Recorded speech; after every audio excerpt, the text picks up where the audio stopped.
Bonjour bien-aimés, soyez les bienvenus dans le matinal de ce matin.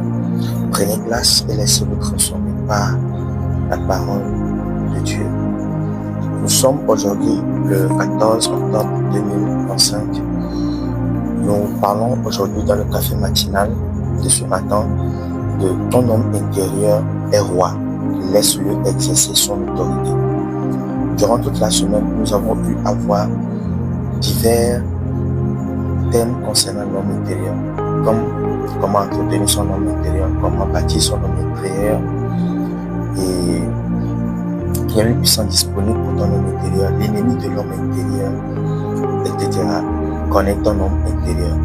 Et tous ces enseignements sont disponibles sur notre page. Vous pouvez aller les consulter sur TikTok, YouTube et Instagram. Prenez le temps de vous abonner. Nous sommes aujourd'hui dans Psaume 103, le verset 1 de David.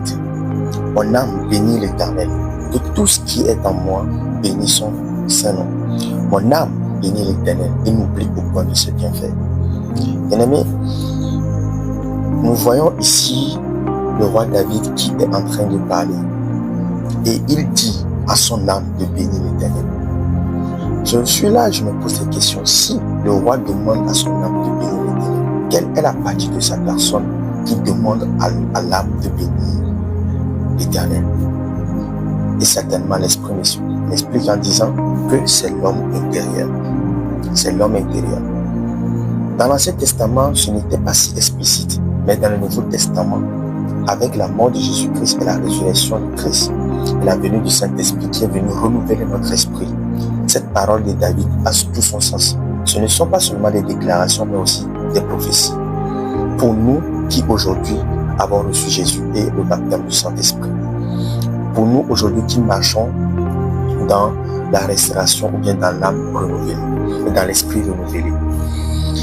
Vous savez, quand vous traversez des situations, après tout ce que nous avons eu à voir sur l'homme intérieur, vous devez savoir qu'il y a une passation de pouvoir.